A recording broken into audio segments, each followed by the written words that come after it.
오늘 제9강 10-2단원이죠. 정치 주체의 역할과 정치 과정입니다. 자, 그래서 192페이지. 자, 오늘은 정치 주체와 정치 과정에 대해서 공부를 해볼 차례입니다. 우리 처음에 선생님이 10단원 들어갈 때 한번 쭉 이야기를 해줬어요. 어떤 흐름으로 갈 거다. 가장 기본적인 참여 방법, 선거에 대해서 배워봤고, 이제 정치 과정이 전반적으로 어떻게 이루어지는지를 한번 쭉 대략적으로 훑어볼 수 있는 시간입니다. 그러면서 또 어떠한 정치 주체들이 이 과정 속에 참여하고 있는지도 볼 수 있을 것 같고, 그 정치 주체들은 바로 여러분들이 얼마든지 그 정치 주체가 될 수 있거든요. 그래서 내가 이런 방법으로 정치 과정에 참여할 수 있구나 라고 생각하셔도 좋을 것 같아요. 자, 오늘은 정치 주체 핵심 키워드입니다. 각각의 주체별 특징들을 비교해 볼 수 있어야 되겠고, 두 번째, 정치 주체의 역할도 알아봐야 합니다. 그 다음 정치 과정의 단계, 요거 순서대로 흐름 물어보는 문제 많이 나와요. 그 흐름을 좀 알 수 있도록 공부해 봅시다. 자, 오늘도 선생님이 또 사회 한 방울을 살짝 그려놓아 봤습니다. 일단은 정치 주체는요, 공식적인 권한을 행사하는 공식 주체가 있고요. 공식적인 권한은 없지만 정치 과정의 영향을 행사해서 공식적인 이 주체들이 이렇게 해주기를 바라는 비공식 주체가 있어요. 여러 가지 정책 결정 과정에 영향력을 행사한다라고 보시면 됩니다. 의사회, 녹색연합, 나라 정당, 이거 뭐 가짜로 선생님이 만든 겁니다. 자, 여기 있는 의사회는 이익집단이라고 해서요, 자기들의 이익을 좀 실현시키려고 하는 그런 단체예요. 뭐 시민단체는 워낙 다들 알죠. 여러 분야에서 공공의 이익을 위해서 활동하는 그런 단체를 말하고, 정당, 우리가 지난 시간 이 선거에 대해서 공부를 해볼 때 정당에 대해서 나왔어가지고 어느 정도는 알고 있을 것 같아요. 자, 이러한 주체들은 비공식적 주체예요. 그래서 여론을 형성해서 정책에 영향을 미친다. 공식적 주체는 우리가 알고 있는 국회, 정부, 법원, 공식적으로 권한을 가지고 각각의 이 권한을 행사해 나가는 그런 주체들입니다. 그리고 이 과정 속에서 또 많은 시민들의 의견이 곳곳에 반영이 되고 있다. 요거 한번 들어가 볼까요, 그럼? 네. 그래서 정치 주체, 여기서 보시면 되겠죠? 자, 다양한 정치 주체. 자, 정치 주체란 정치 활동에 참여해서 정책의 결정과 집행 등의 영향력을 행사하는 개인일 수도 있고요, 집단일 수도 있습니다. 어떤 개인이나 집단이 정치에 참여해서요, 자신의 다양한 의견과 요구를 그쪽에다가 전달하고 영향력을 행사하는 그런 집단이나 개인을 우리는 정치 주체라고 합니다. 아빠 같은 개인, 또 개인들이 모여서 시민단체를 만들기도 하고, 의사회, 약사회, 이익집단이죠, 이런 건. 전교조, 교사노동조합. 그다음 우리가 잘 아는, 여러분, 정치 권력을 획득을 목표로 같은 정치적 이념을 가진 사람들이 모여있는 집단, 정당. 그다음에 이제 국가에 설치한 기관들 있잖아요. 입법부, 행정부, 사법부, 신문, 방송, 유튜브들까지 이런 것들 모두 다 정치 주체라고 할 수가 있어요. 이 중에 입법부, 행정부, 사법부와 같은 국가기관은 공식적인 정치 주체라고 할 수 있겠고, 나머지 것들은 비공식적인 정치 주체라고 할 수 있습니다. 그러니까 이 나라를 이끌어 나가는 것은 결국은 국가기관이잖아요. 입법, 행정, 사법. 이게 이제 공식적인 정치 집단이고, 이건 비공식적인 정치 주체라고 볼 수가 있겠습니다. 그래서 국가기관은 공식적인 정치 주체라고 할 수 있겠어요. 요게 바로 정치 주체예요. 자, 개인, 바로 시민을 말하죠. 어떤 개인이나 집단이 정치에 참여해서요, 자신의 다양한 의견과 요구를 그쪽에다가 전달하고 영향력을 행사하는 그런 집단이나 개인을 우리는 정치 주체라고 합니다. 아빠 같은 개인, 또 개인들이 모여서 시민단체를 만들기도 하고, 의사회, 약사회, 이익집단이죠, 이런 건. 전교조, 교사노동조합. 그다음 우리가 잘 아는, 여러분, 정치 권력을 획득을 목표로 같은 정치적 이념을 가진 사람들이 모여있는 집단, 정당. 그다음에 이제 국가에 설치한 기관들 있잖아요. 입법부, 행정부, 사법부, 신문, 방송, 유튜브들까지 이런 것들 모두 다 정치 주체라고 할 수가 있어요. 이 중에 입법부, 행정부, 사법부와 같은 국가기관은 공식적인 정치 주체라고 할 수 있겠고, 나머지 것들은 비공식적인 정치 주체라고 할 수 있습니다. 그러니까 이 나라를 이끌어 나가는 것은 결국은 국가기관이잖아요. 입법, 행정, 사법. 이게 이제 공식적인 정치 집단이고, 이건 비공식적인 정치 주체라고 볼 수가 있겠습니다. 그래서 국가기관은 공식적인 정치 주체라고 할 수 있겠어요. 시민 한 사람 한 사람들도요, 정치 과정에 자신의 의견을 반영해 달라고 요구할 수 있어요.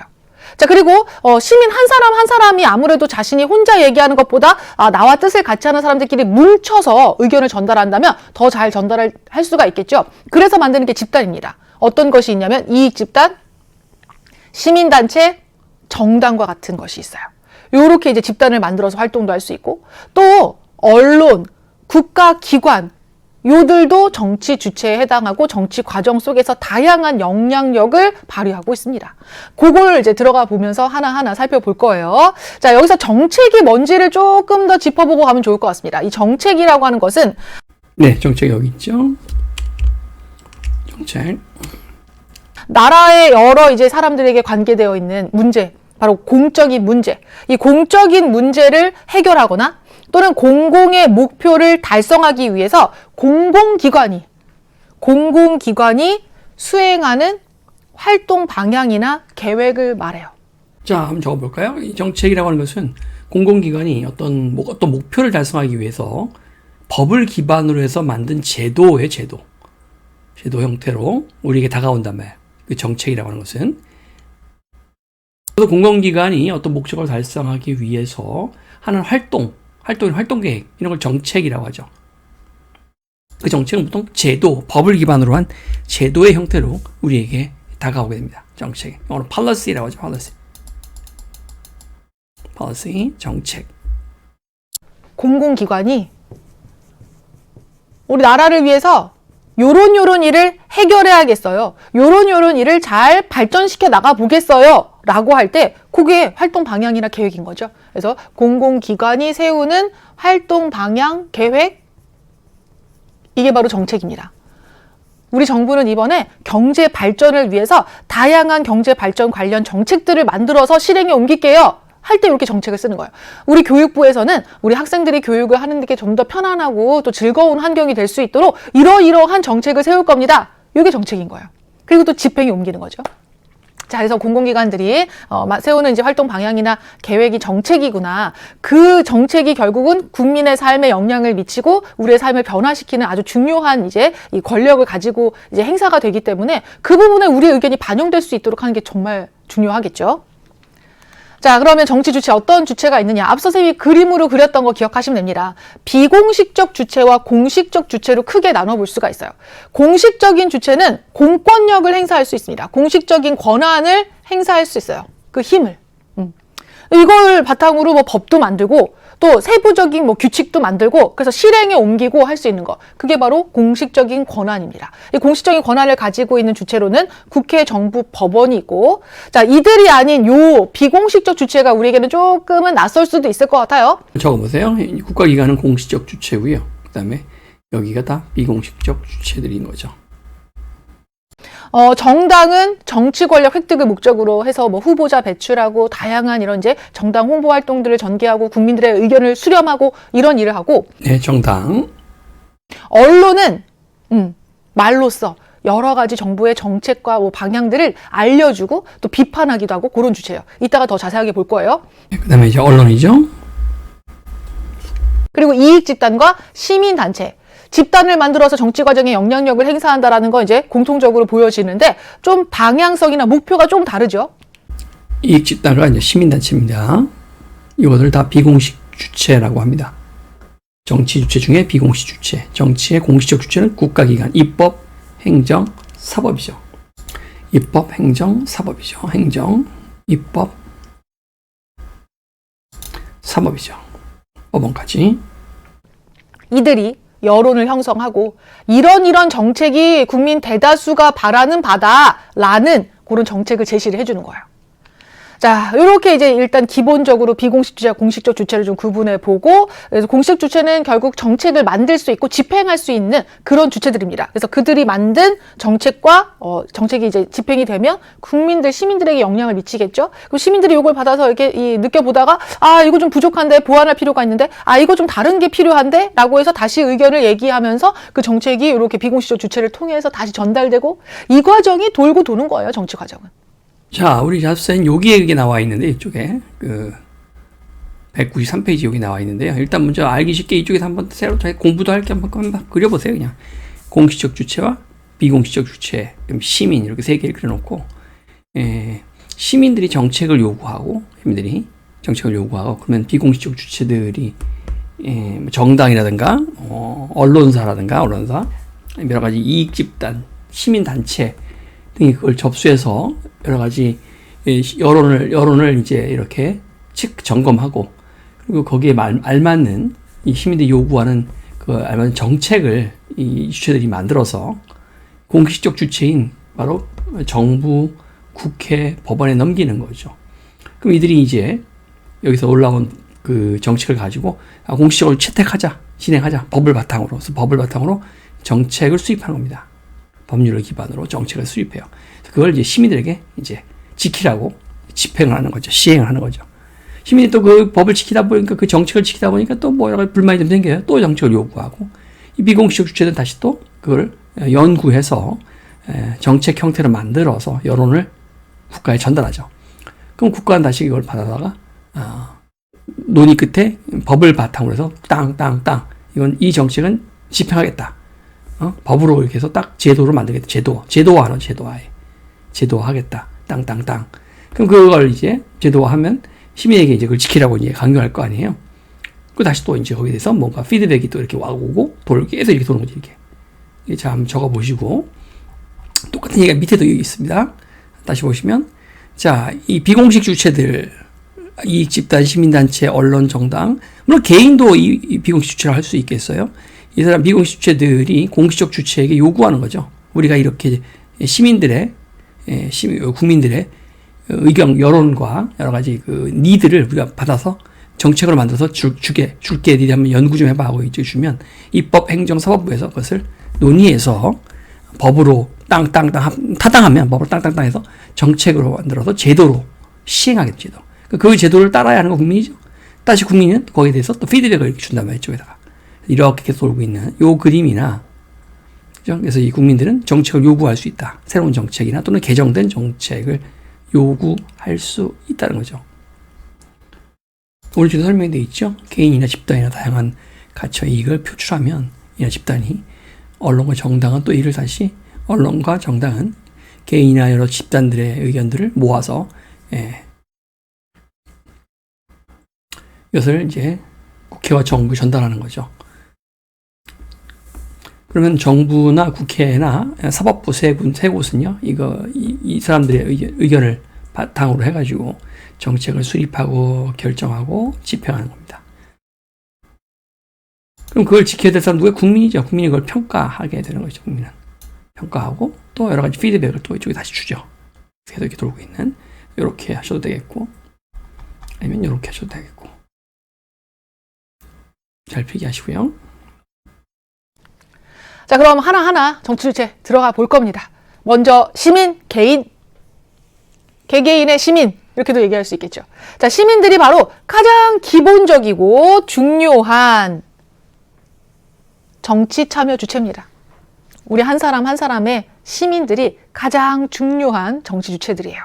예, 여기 개인이죠. 개인이자 시민. 자, 이들은 어떻게 정치에 참여할 수 있냐? 지난 시간 배웠던 선거에서 우리가 후보자를 이제 보고, 그리고 나의 대표가 될 만한 사람을 뽑죠. 자, 이렇게 하면서 정치 참여를 하고 있고요. 또 국민 투표. 국민들에게 중요한 일을 이제 투표를 통해서 물어보는 제도라고 했습니다. 또는 청원이나 민원. 청원이라고 하는 것은 이제 국가기관에게 좀 필요한 부분을 이렇게 해달라라고 문서로서 청하는 것을 청원이라고 하고, 민원은 이제 이 지방 이제 자치단체들이 있습니다. 지방에서 이렇게 지역의 주민들이 또 이렇게 또 민원을 이제 넣기도 하고, 또는 뭐 공공기관에다가 필요한 부분을 좀 해결해달라고 올리는 거, 이런 것들을 민원이라고 하죠. 네, 그래서 시민 또는 개인의 가장 대표적인 정치 참여 방법은 선거예요, 선거. 선거. 그 외에도 여기 청원, 민원, 서명운동, 집회 참여 등의 형태로 정치에 참여할 수가 있다는 거죠. 자, 정당 앞서 얘기했듯이 정치적인 권력 획득을 목적으로 정치적인 의사가 같은 사람들이 만든 당이에요. 정당. 이 정당에 우리가 또 가입을 해서 활동도 할 수 있어요. 그래서 정당이나 시민단체, 뭐 이익집단 등에 가입해서 활동도 할 수 있고, 또 개인은 이렇게 정당에 가입하거나 시민단체에 참여하거나 언론에 제보를 하거나 SNS 활동 등을 통해서 정치에 참여할 수 있는 방법들이 많이 있습니다. 이 개인은. 또 언론에 이제 우리가 원하는 바를 이거 좀 보도해 주세요. 좀 조사해 주세요. 이렇게 뭐 투고를 할 수도 있겠고, 그 다음에 사회관계망 서비스. 요즘 이제 인터넷을 통해서 정치를 참여할 수 있는 기회들이 많이 열렸죠. 요걸 통해서 의견을 표현하고요. 또 서명운동에 같이 참여하면서 대다수의 이렇게 시민들이 이런 부분을 원한다라고 하는 것을 보여주기도 하고요. 또 집회, 모여서 함께 또 하는 거죠. 우리는 민주적인 이 절차로 무엇이 되길 바란다. 뭐 이렇게 집회를 통해서 얘기한다거나 교육 정책이 개선되길 바란다. 그러면서 모여서 또 이렇게 의견을 보여줄 수 있습니다. 이렇게 다양한 방법으로 시민들은 정치 과정에 참여하는 정치 주체예요. 자, 지금부터 나오는 건, 이 시민들이 또 이 참여할 수 있는 이제 정치 주체 가운데 집단, 이익 집단이 먼저 나왔습니다. 네, 이번은 이익 집단에 대한 설명입니다. 여기요. 자, 단체를 만들어서 할 수 있는데 그 중에 이익 집단이라고 하는 건 뭐냐면 이해 관계를 같이 해. 이익이 되고 또 해가 되는 게 비슷해. 또는 같아. 자, 그런 사람들끼리 야, 우리는 이걸 원하잖아. 이게 실현될 수 있도록 한번 정치 과정에 영향력을, 압력을 행사해 보자. 자신들의 특수한 이익을 실현하기 위해서 이 단체를 만들었어요. 밑줄 쫙 그시고요. 이해관계를 같이 하는 사람들이 자신들의 그 이익을 실현하고자 만든 단체가 이익 집단이고, 정치 권력을 획득하고자 만든 단체는 같은 목적이죠. 이해관계를 같이 하죠. 자신의 특수한 이익을 이라고 했으니까 그 중에서 이제 권력 획득이죠. 그것은 이익 집단보다 좀 더 발전된 형태의 정당이라고 할 수가 있단 말이에요. 그래서 어떻게 보면 정당과 이익 집단은 서로가 추구하고자 하는 바가 같단 말이야. 같은 이익관계를 가진 사람들이 모여서 자신들의 특수한 이익, 정당은 그중에서 권력 획득을 추진하는 그러한 단체를 우리는 이익 집단이라고 하고, 권력 획득을 목적으로 하면 정당이라고 합니다. 기본적인 생태 구조는 똑같죠. 대표적인 게 이제 노동조합이죠. 회사에 우리가 취업을 하고 일을 하면서 아무래도 회사는 거대하죠. 힘이 세죠. 근데 여기에 우리가 원하는 바를 좀 관철시키려면 거기서 일하고 있는 사람들끼리 좀 모여서 의견을 같이 할 때 훨씬 더 힘을 크게 발휘할 수 있습니다. 그래서 회사를 사용자라고 하고 거기에 이제 근로자 또는 노동자라고 합니다. 일하는 사람들을 이제 노동자들이 단체를 만들어서 사용자에게 이렇게 교섭을 할 수 있고 의견을 좀 제시를 할 수 있도록 하는 게 바로 이 노동조합입니다. 노동조합은 대표적인 이익 집단인데요. 노조라고도 그러죠. 줄여서 노조. 다양한 노동조합들이 있을 수가 있겠죠. 그래서 여러분들이 뉴스를 보다 보면은 이런 이제 노동조합의 활동들에 관련된 소식들이 전해지기도 합니다. 특정 회사에서 일을 하고 있는 이제 이 노동자들의 단체인 노동조합에서 워낙에 일하는 시간은 많고 임금은 적어서 환경이 너무 좀 불편하다. 그래서 그런 부분에 있어서 사용자하고 지금 의견을 이제 교환하고 좀 나누고 있다. 아니면 그게 잘 되지 않아서 파업 행위를 하고 있다. 이런 뉴스들이 전해질 때가 있어요. 자, 다음은 이제 변호사협회. 뭐 의사협회 많이 또 뉴스에 나오죠. 그죠? 이렇게 변호사들은 변호사들끼리 이해관계가 같을 거예요. 그래서 그들이 원하는 바를 정치 과정에 좀 반영시키려고 변호사 단체를 만든다거나, 또는 의사들은 의사들만의 또 의사협회를 만듭니다. 뭐 다양한 뭐 무슨 공공의사회 뭐 이런 식으로 많이 나오잖아요. 그래서 그런 의사회들을 만들어서 의사들이 바라는 바가 정치 과정에 반영되고 법에 반영되고 하기 위해서 압력을 행사를 하죠. 협회를 줄여서 변협이라고도 많이 하고요. 대한변협 뭐 이런 식으로 단체들이 있죠. 그다음에 이제 의사협회는 의협이라고 하고 줄여서 그냥 대표적인 이익 집단이라고 할 수가 있겠어요. 자, 자기 집단의 이익을 정치에 반영하기 위해서 자기 집단의 이익이야. 이 집단 안에 있는 사람들의 이익이에요. 특수한 이익. 그걸 정치에 반영하기 위해서 정부에 압력을 행사합니다. 그래서 우리가 이런 표현도 씁니다. 압력단체라는 표현도 써요. 압력을 행사한다. 자, 전문적인 지식을 아무래도 가지고 있겠죠. 그 분야에 대해서. 변호사협회, 변호사에 관련된 그 법 법과 관련되고 변호사라는 이 직업에 관련된 굉장히 전문적인 지식을 잘 갖고 있을 거 아니에요. 그래서 그런 전문적인 지식을 바탕으로 해서 이런 부분이 법에 반영이 되고 개선이 되어야 합니다라고 전달을 해줄 수 있기 때문에 굉장히 좀 전문적인 지식이 정책에 반영될 수 있도록 하는 데 많은 영향을 미칠 수가 있어요. 그래서 정책을 평가하고 또 대안, 필요한 부분에 이거 문제점을 개선할 수 있는 그런 대안을 제시할 수도 있습니다. 이익주단을 압력단체라고 또 해서 말하기도 합니다. 압력단체. 자, 이렇게 전문적인 지식을 바탕으로 대안을 잘 제시할 수는 있지만 혹시라도 너무 과하게 자기 집단만의 이익을 제시할 경우에는 또 문제점이 생길 수가 있습니다. 이 부분이죠. 우리는 써 있죠. 자기 집단의 이익만을 지나치게 추구할 경우에 공공이익을 충돌을 할 수가 있다. 의사들이 파업을 한다든가 진료 거부를 한다든가 그러면 공공의 이익과 충돌이 되죠. 사회적 혼란을 일으킬 수 있어요. 그렇게 되면. 또 그 부분은 여러분들이 이제 안 써 있으니까 한번 써보자면 너무 과도하게 자신들의 이익만을 주장을 하다가 보면 결국 사회 전체의 공익을 좀 저해할 수도 있겠고 또는 사회 혼란을 만들어낼 수도 있어요. 요런 부분도 잘 기억을 해주셔야 될 것 같아요. 만약에 한번 생각해 보세요. 버스를 운전하시고 아니면 지하철을 운전하시는 그런 대중교통을 이제 운전하는 이런 이제 운전사들의 노동조합이 있었습니다. 근데 그들이 처우 개선이 잘 되지 않는다라고 해서 파업이나 태업을 할 수 있어요. 이거는 뭐 헌법에서 또 법으로서 보장하고 있는 당연한 권리입니다. 근데 이게 너무 길어진다. 그래서 파업 기간이 너무 길어지게 되면 이런 대중교통을 많이 이용하는 시민들에게는 좀 불편함이 생기고 그로 인한 또 피해가 나타날 수가 있겠죠. 그래서 너무 과도하게 주장을 할 경우에 생길 수 있는 문제라는 겁니다. 그래서 공익을 저해하고 사회 혼란을 야기할 수 있으니까 그런 부분에 있어서 적당하게 자기들의 이익과 공익을 좀 이제 조화를 좀 깨할 수 있는 그런 범위 내에서의 활동이 또 필요하다. 이것도 좀 기억하시고 다음 갑시다. 네, 이 부분은 이익집단 또는 압력단체의 과도한 자기의 집단만의 이익을 추구하게 되면은 사회적 혼란이나 공적 이익과 충돌할 수 있다는 거 되게 중요하니까 중요시 해놓고요. 이번에 시민단체입니다. 시민단체는 사회 문제를 해결하고 공익, 사회 전체의 공적인 이익이죠. 이 공익을 실현하기 위해서 시민들이 자발적으로 만든 단체를 말합니다. 그래서 공익을 실현하고자 자발적으로 만든 단체다. 시민단체라는 것은 공익을 실현하고자 자발적으로 만든 단체다 이거죠. 다양한 분야에서 활동을 해요. 환경을 지키기 위한 또는 경제적인 이런 이제 소비자를 위한 이런 활동들을 전개한다거나 아니면은 뭐 교육에 관련된 또는 민주적인 정치를 위한 그러니까 정말 여러 분야에서 공익을 실현하기 위해서 활동하고 있는 자발적인 이 시민들의 단체가 시민단체입니다. 자, 시민들이 자발적으로 정치에 참여할 수 있도록 유도하는 역할도 하고요. 이끌어내고 함께 합시다. 이렇게 하면서 이 부분이죠. 시민단체가 하는 일들. 또 그러면서 또 여론이라고 하는 걸 형성을 할 수가 있어요. 이 여론이 또 상당히 중요한 표현인데 국민 대다수의 공통된 의견이에요. 다수의 국민들이 공통적으로 필요하다. 나는 이렇게 지지한다라고 얘기할 수 있는 걸 여론이라고 합니다. 우리나라의 정치는 민주정치, 다수에 의한 정치가 이루어져야 되죠. 그래서 여론이 너무 중요해요.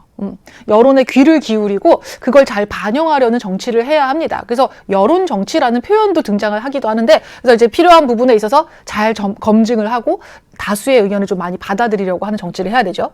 여론 형성이라고 하는 큰 역할을 시민단체가 합니다. 아무튼 이 여론을 형성하는데 시민단체가 아주 큰 역할을 한다. 알아두시고 또 국민이 이제 국가에 좀 잘못된 정치 활동이 없는지 이런 걸 확인하고 감시하고 비판하는 활동도 합니다. 뭐 만약에 환경 관련 단체다 그러면은 국가가 이제 경제 개발을 하는 과정에서 도로도 만들고 뭐 간척 사업도 하고 하겠죠. 근데 그런 게 결국은 환경에 어느 정도의 피해를 주고 환경이 이제 지속적으로 이렇게 이어지지 못하는 상황을 만들 수 있기 때문에 그런 것들 환경 관련된 평가를 하고 국민들에게 알리고 시민들에게 알리고 또 정부가 이런 부분을 개선할 수 있도록 하고 그런 역할도 하는 거야. 이번에 만드는 간척 사업을 실시하게 되면 이곳은 철새 도래지인데 이 철새들이 굉장히 많이 멸종 위기에 처해 있다. 문제가 생길 수 있다. 이런 부분 알리는 거죠. 자, 그리고 사회 문제 해결을 위한 대안, 방법들을 제시할 수도 있다. 대안 제시, 그리고 국가기관 감시 및 비판. 제대로 건물이 지어지고 있는지, 주변 환경을 파괴하는 건 아닌지, 뭐 이런 것들 시민단체들이 가서 감시하고, 자, 무슨 뭐 이렇게 방파제를 짓는다고 하는데 그런 데로 인해서 물고기들의 피해는 없는지, 뭐 이런 것들 시민단체들이, 녹색연합이나 이런 시민단체들이 이런 것들을 감시하고 비판하죠. 시민단체, 공익실현, 여론 형성의 주도적인 역할 꼭 기억해 두도록 합시다. 이 개인이 또는 시민이 참여하는 것이 시민단체잖아요. 이 개인이 참여하는 것이. 또 개인이 정치 참여하는 방법 중에 하나가 시민단체 참여, 시민단체 가입이죠. 그리고 이제 여러분 이 비슷한 이익 집단과 시민단체를 서로 한번 비교해 보면 가장 큰 차이점은 뭐냐? 이익 집단은 자신의 특수한 이익, 의사협회는 자신들이 의사 행위로서 자신들의 권리를 침해받지 않기 위해서 그 이익 집단을 만들었다면, 전국 의협을 만들었다면, 시민단체는 공익을 실현하겠죠. 공적 이익을 실현하고자 하는 거고, 범위도 굉장히 넓죠. 시민단체는 얘네는 딱 그냥 의학적 그냥 자신의 의사들의 어떤 권익 보호만 딱 추구한다고 한다면, 시민단체가 굉장히 넓잖아요. 이 두 개의 큰 차이점이자 공통점은 상당히 비슷한 특징을 갖고 있지만, 이건 좀 좁고 좀 넓은 개념의 목적을 실현하고자 만든 단체가 시민단체다. 좁은 목적, 자신들의 특수한 목적을 실현하고자 만든 것이 이익집단이다. 자, 다음 가볼게요. 자, 이익집단하고 시민단체를 좀 비교를 해봤습니다. 두 단체 모두 다 비공식적 주체예요. 자, 그리고 이익집단은 자기들만의 특수한 이익을 이제 추구를 합니다. 그래서 그들만의 특수한 자기 집단의 특수한 이익을 이제 추구를 하고요. 그리고 시민단체는 공익, 사회 전체의 이익을 추구한다는 게 일단 목적이 다르죠. 자, 그리고 자기 집단의 이익과 관련된 분야, 그 분야에만 관심이 있어요. 이익 집단은. 하지만 시민단체는 사회 모든 분야에 관심을 두고 다양한 분야에서 활동을 하고 있습니다. 이렇게 좀 비교를 또 해볼 수가 있었고요. 특히 이 부분 공익이냐 아니면 자기 집단의 그런 이제 이익이냐 이런 차이를 좀 구분을 할 수 있어야 됩니다. 다음 주체는 정당으로 가볼까요? 정당입니다. 이제 자, 정당은 정치적인 의견이 같은 사람들끼리 정권을 획득하기 위해 만든 단체. 후보자들을 당선시키고 또 대통령이 당선되면 이 여당이 될 수 있었죠. 정권 획득을 한 당. 에 대한 정의를 앞에서 했었죠. 이 앞쪽에서. 이었습니다. 정권 획득이 목적인, 같은 목적 가진 사람들이 모여있는 것이 정당이다. 영어로 파티라도 파티. 역할 한번 갑니다. 시민의 다양한 의견 그리고 요구를 수렴해요. 그리고 여론을 형성합니다. 당연한 게 정권을 획득하려면 이 정당이 시민들이 뭘 원하는지를 잘 알고 있어야 돼요. 그걸 받아들여서 이 정권을 획득한 이 정당이 중심이 되어서 뭐 대통령에게 또는 이제 국회의원들에게 이런 이제 시민들의 요구가 있으니 이걸 정책에 좀 잘 반영해 보세요라고 전달해주는 그런 다리 역할을 해줍니다. 그러니까 시민들의 의견과 요구 수렴이 너무 중요하고, 그래서 대다수의 시민들이 뭘 바라고 있는지 이렇게 여론을 형성하는 데 있어서도 정당의 역할이 크죠. 자, 여론을 국회나 정부에 전달해서, 왜냐면 정당의 후보자들 가운데 당선이 되어서 국회의원이 된 사람도 있고 또 대통령이 된 사람도 있겠죠. 그래서 이렇게 국회나 정부에 전달하고 정책에 반영시키려고 노력을 합니다. 정책에 반영시키려고 노력하는 거예요. 네. 여론을 집약해서 그것을 정부에 전달하는 역할을 정당이 한다 이거죠. 특히 여당 같은 경우는 정부에 바로바로 전달되면 정책에 반영될 수 있는 속도가 더 빠르겠죠. 실제 권력을 잡고 있으니까. 그 외에도 국가가 하는 여러 가지 정책들에 대해서 견제도 하고 새로운 정책을 제시도 하고 거꾸로 또 힘을 실어주기도 하고. 그래서 우리가 당정 갈등이라는 말을 많이 하는데, 당정 갈등. 그러니까 그 권력을 쥐고 있는 대통령이 있는 그 정부와 그다음에 그 대통령을 배출한 정당은 원래 같은 뿌리잖아요. 원래 친정집 같은 거잖아요. 어떻게 보면. 그래서 당정 갈등이란 말이 뭐예요? 그러니까 대통령이 의지를 가지고 어떤 정책을 했는데 여론이 안 좋아. 그러면 이제 해당하는 당이 그 대통령한테 태클을 거는 거야. 그건 당정 갈등이죠. 또 정당은 대통령이 어떤 정책을 펼칠 때 여론이 안 좋으면 자기들이 나서서 막 그 대통령을 옹호하는 발언을 막 한단 말이죠. 지지하거나 비판 등등을 하는 것이 또 이 정당이다. 자, 정부의 정책을 또 평가하고 건설적인 대안을 제시하기도 한다. 여기서 정책을 결정하고 집행은 할 수 없어요. 그래서 비공식적 주체입니다. 하지만 굉장히 밀접하게 다가가 있잖아요. 그죠? 왜냐하면 정당에서 아까 얘기했듯이 국회의원이나 대통령이 배출되니까, 그래서 정부의 정책에 정말 많은 반영에 영향을 끼칠 수가 있어서 그만큼 정치적인 책임은 져야 돼요.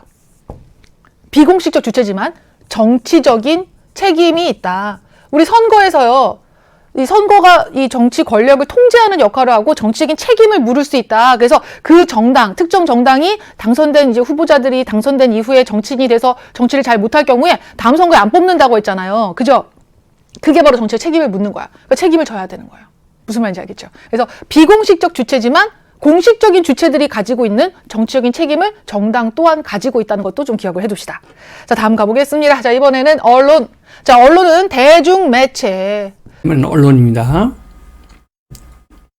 우리가 알고 있는 뭐 TV, 라디오, 뭐 방송 이런 겁니다. 자, 요걸 통해서 정치에 관한 전반적인 정보를 제공해요. 이번에 경제정책이 이런 게 수립이 되었고, 이번에 국회에서 어떤 법률이 통과돼서 이제 언제부터 시행이 될 것이고, 이런 정보를 전달해 줍니다. 또 정책에 대한 비판과 해설을 제공해 줍니다. 특정 정책에 대해서 뭐 각종 전문가들이 나오고 하면서, 아, 이 정책은 이런 부분에서 좀 보완이 필요하고, 아, 이게 너무 좀 성급하고, 아, 이건 좀 잘했고, 이런 걸 하는 거야. 자, 그렇게 함으로써 많은 사람들이 보고 또 이 정보를 얻는 게 대중매체잖아요. 다수의 시민들이 알게 돼요. 아, 그리고 이런 부분에 공감하게 되고 여론을 형성합니다. 시민단체, 정당, 언론 모두 다 여론 형성에 주도적인 역할을 한다. 특히 여론 형성을 주도하는 굉장히 큰 역할을 하는 게 언론입니다. 이 언론은 이 여론 형성에 아주 주도적인 역할을 합니다. 이 언론은. 자, 국가기관을 비롯한 다양한 정치 주체의 활동을 감시하고 또 비판하는 활동도 언론이 하고 있습니다. 자, 언론의 지금 보도 모습입니다. 우리가 뉴스를 보면은 그 뉴스 속에서 다양한 정치 소식들도 전달이 되고 잘못된 것들을 비판한다거나 하는 소식들, 이야기들도 들을 수가 있어요. 정치인이나 아니면 그 공적 기관이라 할 수 있는 국가기관들이 잘못하는 것을 언론이 그걸 비판하고 그 부분에 대해서 감시하지 못하면 이미 언론은 죽은 거죠. 정권의 눈치를 본다든가 또 대기업이 광고 같은 거 안 주면 언론사가 어려우니까 대기업의 눈치를 본다든가 이러면 이제 언론은 다 죽은 거죠 이미. 정치 주체의 활동을 감시하고 비판한다. 특히 정치인들 또는 정부, 국가기관. 이렇게 여론 형성이 정말 많은 역할을 하기 때문에 당연히 이 시민들이 이 정책에 대해서 정말 제대로 된 판단을 할 수 있도록 하기 위해서는 공정하고 객관적으로 보도를 하려고 노력해야 돼요. 어느 한편에 치우치지 않도록 노력해야 하는 것이 바로 언론의 그런 또 책임이고 역할입니다. 자, 이제 국가기관 가보겠습니다. 이번에 국가기관은 공식적인 주체들, 국회와 정부와 법원이 있죠. 간단하게 살펴볼게요. 나중에 우리가 조금 더 사회 시간에 세세하게 살펴볼 시간들이 있습니다. 네, 국가기관 여기죠. 이 부분. 입법, 행정, 사법 여기. 헌법에 따라서 공식적으로 정책을 결정하거나 또는 집행하는 정치 주체들이 바로 국가기관입니다. 국회는요, 입법권을 가지고 있습니다. 입법권이라고 하는 것은 법률을 만드는 것과 관련된 권한이에요. 시민의 의견을 반영해서 여러 나라의 정책의 기본이 되는 법률을 제정하고 만들고 개정하고 고치고 또는 폐지하고 뭐 시대에 맞지 않다면 없애기도 해요. 네, 이게 국회 또는 입법부라고 하죠. 국회는. 자, 그 다음에 정부는 뭐냐? 법률을 국회에서 만들어 두면 그 법률에 따라서 정책을 좀 더 구체적으로 수립합니다. 만약에 도로교통법에서 이제 어린이들이 다니는 학교 앞에 너무 과속하는 차량이 많다. 그래서 이걸 좀 단속할 수 있도록 하는 좀 속도를 좀 제한하는 그런 법을 만들자라고 해서 법률을 만들었어. 그러면 이제 정부는 그걸 세부적으로 어떻게 실행할지를 정해 나가는 거죠. 그래서 뭐 과속 표지판도 만들고 단속도 경찰관들이 나가서 하기도 하고 이렇게 집행하는 겁니다. 직접 우리 생활에 영향을 미칠 수 있게 실행에 옮기는 거예요. 다음 이제 법원입니다. 자, 그러다 보면은 과속하는 차량이 있겠죠. 시속 제한을 지키지 않고 막 과속을 했어. 그러면 이제 어떻게 해야 돼요? 그것과 관련돼서 법에 따라서 이제 판단을 하고 이제 해야 되는 거죠. 그래서 그걸 이제 분쟁을 해결하고 법을 적용하는 재판이라고 합니다. 법을 적용한다라는 걸 생각하시면 되겠어요. 그래서 법원, 사법부라고 부르는데 사법권을 행사하는데 사법이 법을 적용하는 행위를 말합니다. 아까 정부는요, 집행한다고 했죠. 행할 행자를 써서 정책을 행하는 행정부 또는 행정권을 행사하는 그런 정치 주체라고 생각하시면 돼요. 행정권이라고 씁시다. 권력으로. 각각 입법권, 행정권, 사법권이라고 하는 공식적인 권한을 가지고 국가기관들이 여러 활동들을 하고 있어요. 입법, 행정, 사법이죠. 자, 다음 이제 정치 과정의 의미와 단계를 가보겠습니다. 지금까지 봤던 이 정치 주체들이 정치 과정에 참여를 합니다. 어떤 흐름으로 가는지 이제 알아봐야 되겠죠. 다음 페이지가 되겠습니다. 정치 과정이란 무엇일까? 정치 과정은 시민들이 다양하게 요구를 하고 이런 것들을 원해요 라고 이익을 얘기하면 그 이익을 하나로 모아요. 모아요. 많은 의견들 가운데 좀 다수의 의견들 모아요. 그리고 정책으로 결정하고요. 그런 다음에 결정한 걸 뭐 어떻게 해야 돼요? 실행에 옮겨야 된다고 했죠? 집행하는 거. 이게 정치 과정이에요. 순서가 다 나왔어요. 주체의 다양한 요구를 수렴하고 그것을 결정하고 그 다음에 그것을 집행하는 과정을 우리는 정치 과정이라고 합니다. 다양한 요구를 수렴하고 그것을 정책으로 결정한 다음에 그 정책을 제도화해서 집행하는 과정을 정치 과정이라고 하는 거예요. 그 중간중간에 그렇게 수렴하는 과정에서 갈등도 있을 수 있고 있잖아요. 이런 것을 갈등 조정하는 능력도 정치의 하나의 그 과정이라고 했었죠. 그때 앞에서. 다시 한번 이따가 또 나올 거예요. 자, 이 정치 과정을 통해서 정말 다양한 가치와 이익들이 우리 사회에 존재하죠. 그게 잘 조정이 되고 또 그간에 부딪히는 것들이 있었다면 갈등도 해결할 수 있고 그렇게 해서 사회가 하나로 통합되고 더 나아지는 발전을 이룰 수 있습니다. 아까도 얘기했지만 그렇게 다양한 집단들이 다양한 요구를 하는 과정에서는 그 개개인 간에 또 집단 간에 그 정치 주체 간에 갈등이 생길 수 있어요. 그것을 조정해 나가면서 조정해 나가면서 사회 통합과 발전을 이룰 수 있다. 여기입니다. 자, 요거 어디서 본 것 같지 않아요, 여러분? 정치의 역할이고 정치의 기능이었잖아요. 결국 정치 과정이 정치의 기능을 또 보여주고 있네요. 그죠? 그래서 연결됩니다. 정치 과정을 통해서 결국 정치가 이루어짐으로써 요렇게 사회 통합과 발전으로 갈 수 있다. 다시 한번 알아두시면서 가보겠습니다. 자, 이제 하나씩의 단계예요. 밑에 보면 요거죠. 요거와 요 그림이 되겠습니다. 요 부분이죠. 먼저 이익이 표출됩니다. 우리 사회에 정말 많은 사람들이 원하는 바가 다 다릅니다. 직업도 다르고 추구하는 바도 다르고 하다 보니까 이해관계가 다 달라요. 서로 원하는 게 다 다를 때 그게 내가 원하는 게 정책에 반영되는 게 너무 좋겠죠. 그래서 개인이나 집단은 자신들의 다양한 의견과 요구사항을 여러 가지 방법으로 계속해서 자유롭게 표현합니다. 이거 좀 들어주세요. 자, 그렇게 이익이 표출되다가 좀 많은 다수의 사람들이 원하는 부분들이 있겠죠. 그런 부분으로 이제 이익이 모여요. 하나하나 이렇게 집약된다고 말합니다. 그때 이제 이익 집약에 많은 역할을 하는 게 정당, 언론 또는 뭐 시민단체. 자, 그들이 시민의 다양한 이익을 모아서 요약합니다. 결국은 이런 부분이 필요하네요. 라고 이렇게 싹 모아요. 자, 그렇게 해서 그럼 이와 관련된 이런 정책 마련이 필요할 것 같습니다. 라고 대안을 제시해요. 이때 이제 시민의 다양한 이익이 이제 좀 많은 대다수의 의견을 이제 여론이라고 하죠. 그래서 여론을 많이 반영해서 이제 이익이 집약된다라고 보시면 되겠어요. 자, 그렇게 대안을 제시하면 이 대안을 받아들여서 좀 구체적으로 국가가 정책을 결정합니다. 여기 잘 따라오고 있죠. 이 부분입니다. 정책 결정 여기. 우리 국가기관 이때 국회와 정부가 등장을 해요. 국회, 정부 기억합시다. 자, 정책을 결정하는 과정에서 국회는 뭐 법률을 만들고 이 법률을 기반으로 해서 정부는 조금 더 세부적인 또 정책을 마련을 해 나가요. 그래서 여기서 국회와 정부가 바로 정책을 수립하는 그런 정치 주체입니다. 이거 너무 중요합니다. 국회, 정부 정책 결정 과정에서는. 정책 결정 과정에서 국회와 정부가 중요하고요. 다양하게 표출된 이익들을 집약해서 그걸 정책을 수립하고 즉 제도를 만든다. 제도. 법을 바탕으로 제도를 만들어요. 그래서 그거를 이제 결정해서 그다음에 이제 집행할 일이 남았죠. 결정되면. 자, 그다음에 정책 집행이 들어가야 되는데 정책 집행은 누가 하느냐? 국회가 빠지고 이제 정부만 남아요. 정부가 실행에 옮기는 행정부 기억나시죠? 그래서 정책을 집행하는 국가기관입니다. 그래서 현실에 맞게 구체적으로 집행을 해 나가요. 집행은 행정부가 합니다. 정부가. 행정부. 정부가 행정부죠. 자, 그러면 이제 우리 현실에 이게 적용이 된 거죠. 적용이 되면 우리 시민들이 직접적으로 이 정책에 따라서 생활을 하면서 이거 좀 뭔가 좀 부족한데? 좀 잘못됐는데? 라고 생각한다면 그 의견을 또 제시해요. 다시 여기로 돌아가는 거지. 그래서 정책 평가 및 환류는 뭐냐면 되돌아간다, 되돌아서 흐른다 이런 의미를 가지고 있어요. 그래서 시민의 평가를 통해서 정책이 수정되거나 고쳐지는 거죠. 또는 보완되거나 더 덧붙여서 필요한 부분들이 추가가 되는 거죠. 그렇게 되면서 결국 새로운 정책이 만들어지기도 합니다. 시민, 국민에 의해서 정책이 평가되고 마지막으로 환류죠. 다시 피드백.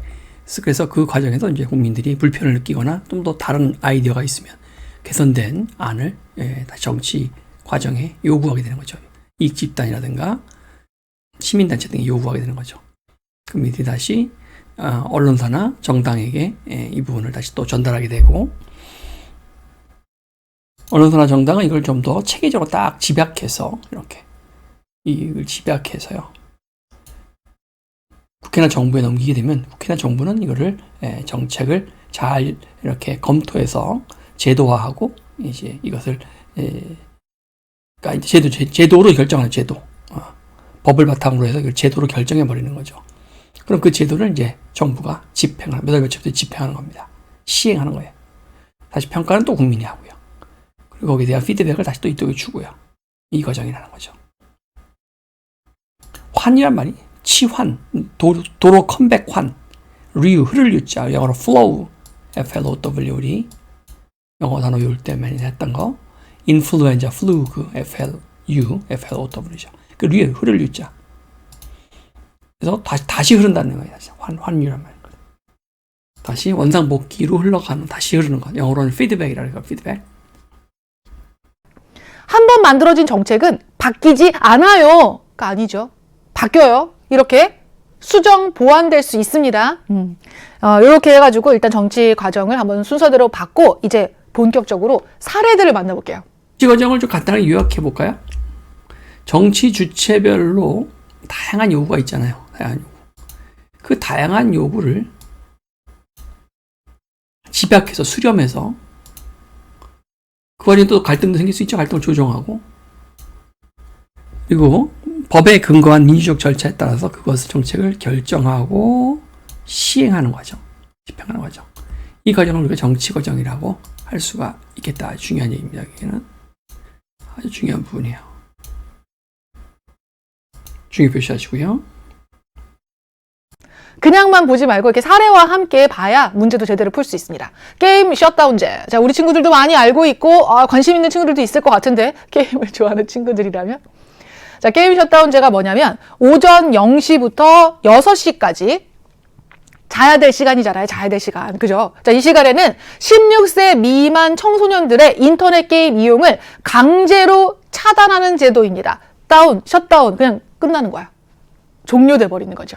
자, 이게 2011년에 도입된 제도예요. 실제로 이전에 이 게임을 너무 과하게 오래 하다가 이것 때문에 이제 청소년 건강이 굉장히 위험해지고 심지어 사망하는 사고까지 발생한 적이 있었거든요. 이거 심각하다. 게임 중독으로 인해서 스스로 이걸 통제를 못하는 상황까지 생길 수 있으니까 우리 청소년들의 건강을 위해서는 이거 좀 제한이 필요하다. 이런 의견들이 등장을 합니다. 자, 그래서 게임 셧다운제가 이용이 되었는데요. 이제 다른 또 의견이 나옵니다. 미디어 이용 환경이 많이 변했다. 그리고 PC 게임만 규제하는 건 형평성에도 어긋난다. 청소년들이 그리고 게임 하고 싶으면 하는 건데 이 권리를 침해하는 거 아니냐. 이런 의견들이 막 나옵니다. 이게 뭐야? 이익 표출이죠. 자, 그러자 정당은 게임 셧다운제 폐지를 정책으로 제안을 했어요. 자, 그리고 언론은 게임 셧다운제와 관련한 다양한 요구를 집약해서 대안을 제시했습니다. 그래서 이익을 집약합니다. 그리고 나서 국회에서는요, 게임 셧다운제 관련 조항을 삭제하자는 청소년 보호법 개정안을 의결했어요. 그래서 국회에서 정책이 마련된 거죠. 자, 그리고 2022년 게임 셧다운제는 폐지되었습니다. 이제 우리에게 집행이 되고 실행에 옮겨진 거죠. 자, 요게 바로 게임 셧다운제와 관련돼서 특히나 여기 이익이 표출되고 집약되는 과정들이 좀 많이 보여지고 있습니다. 정당과 언론의 역할이 좀 컸죠. 자, 다음은 소비기한 표시제의 정치 과정 한번 살펴볼게요. 여러분들 요즘에 이제 식료품 살 때 보면 거기에 유통기한이 아니라 소비기한이라고 하는 게 표시가 되어 있어요. 보시면 첫 번째 이익 표출. 환경보호단체가 이거 소비기한을 표시하는 게 낫겠다. 유통기한은 이제 유통이 될 수 있는 기한인데 유통기한 이후에도 사람들은 먹을 수 있는데 그걸 모르고 버리는 경우가 있다. 그렇지 않도록 우리 소비기한 같은 것으로 표기를 바꿔보는 게 어떻겠냐. 자원 낭비도 최소화하고 또 소비기한 표시제를 이제 도입하는 것이 필요하다라고 얘기를 한 거고. 자, 낙농업계 관련 협회에서는 유제품 변질이 우려된다. 나 걱정된다. 그래서 그냥 소비기한 표시제보다는 유통기한이 더 낫다. 유통 과정에서 또 이런 문제가 생길 수도 있는데 그거보다 더 긴 소비기한으로 표시했다가는 좀 문제가 있을 수 있다. 걱정된다라는 우려를 표했습니다. 자, 이익이 표출됐고요. 이익 표출 과정이고요. 첫 번째는 이익 표출. 그다음에 이익 집약 과정이죠. 표출단계 좀 산만한데 그거를 이제 좀 정리해서 압축하는 거예요, 이제. 자, 그런 다음에 이익이 집약됩니다. 자, 집약되는 과정에서 지금 언론 매체가 보여지고 있죠. 한 언론사가 시민을 대상으로 하는 설문조사를 실시했고 유통기한 표시제 대신에 소비기한으로 표시하는 거 도입하자. 난 그게 더 필요하다라고 생각하는 사람이 약 70%로 나타났대요. 그러니까 다수의 이제 이 의견이 좀 소비기한 표시가 더 좋다라고 얘기한 거죠. 언론사가 여러 가지 다양하게 표출된 이익을 이제 요약했네요. 집약을 했네요. 설문조사를 통해서. 이익이라는 건 각자의 요구사항이라고 하시면 요구사항을 좀 이제 좀 체계적으로 통계를 바탕으로 좀 집약을 했고요. 자, 결국 정책이 국회에서 결정돼서 소비기한을 표시하도록 하는 그 법률 개정안이 통과했고요. 정책이 결정됐죠? 네, 정책 결정, 그다음에 정책 집행 단계죠. 그러면 자, 그리고 이제 정책이 집행됩니다. 정부가 나서서 식품 제조업체에다가 우유 등을 제외하고 식료품의 유통기한이 아닌 소비기한을 표시하세요. 라고 집행을 했어요. 자, 그렇게 해서 실제로 이제 이루어졌고, 이제 정책 평가 과정이 남았죠. 시민들이 이제 유통기한과 소비기한의 차이를 아직 잘 몰라. 그래서 좀 더 홍보가 필요하다. 소비자 인식 개선을 좀 해야 되겠다라는 요구가 나왔다고 합니다. 정책 평가 과정, 그래서 그 정책을 시행하는 과정에서 시민들이 느끼는 여러 가지 반응들, 이런 같은 걸 좀 보완해서 다시 피드백으로 또 들어가고 이렇게 그걸 정책 평가 과정이라고 합니다. 자, 이런 과정을 통해서 정치가 이루어지는 거였습니다. 잘 기억해 두도록 하시고요. 확인하기 보도록 합시다. 정책을 수립하고 구체적인 실행에 옮기는 정치 주체는 행정부, 실행하는 건 실행자의 행정부, 행자가 들어가 있죠. 행정부 또는 정부가 되겠습니다. 시민단체는 공익을 실현하고 공익을 실현하는 게 시민단체죠. 이익단체랑 다른 점이죠. 시민들이 자발적으로 만들었다는 거예요. 이게 핵심이에요. 자발적으로 만들었다. 시민단체는. 예, 공익을 실현하고 시민들이 자발적으로 만들었다. 맞는 얘기입니다. 정치 과정을 통해서 다양한 가치와 이익이 이제 정리되고 집약되고 조정되고 갈등 조정되고 그래서 사회 통합과 발전을 이룰 수 있다. 맞죠? 정치의 본질이죠. 이게 정치의 본질. 자, 이 중에서 개인의 경우에 어떻게 정치 참여한다 그랬어요? 선거로도 참여할 수 있고, 투표의 한 과정이 선거의 한 과정이 투표라고 했죠? 국민청원, 민원 내거나 서명운동, 시민단체 가입 등을 통해서 또 집회에 참여하고 등을 통해서 다양한 방법으로 정치활동에 참여할 수가 있죠. 자, 오늘의 미션. 대중매체를 통해서 정치에 관한 정보를 제공하는 정치 주체 무엇이 있을까요? 맞춰주세요. 이죠, 바로 언론이죠, 언론. 대중매체를 통해서 여론을 형성하고 각각의 정치 주체를 감시하고 비판하고 하는 역할을 하는 것이 언론이고, 이 언론은 각계 가치의 다양한 이익들을, 각자 가치의 다양한 요구사항들, 튀어나온 요구사항들을 집약하는 역할을, 정리하고 집약하는 역할을 한다. 정당에서도 그렇게 하지만, 그래서 정당에서 이 언론사나 이 여론조사 기관을 이렇게 돈 주고 고용해서 하기도 하죠. 그래서 그렇게 딱 리포트를 만들어서 그렇게 해서 국회나 정부에 넘기는 거예요.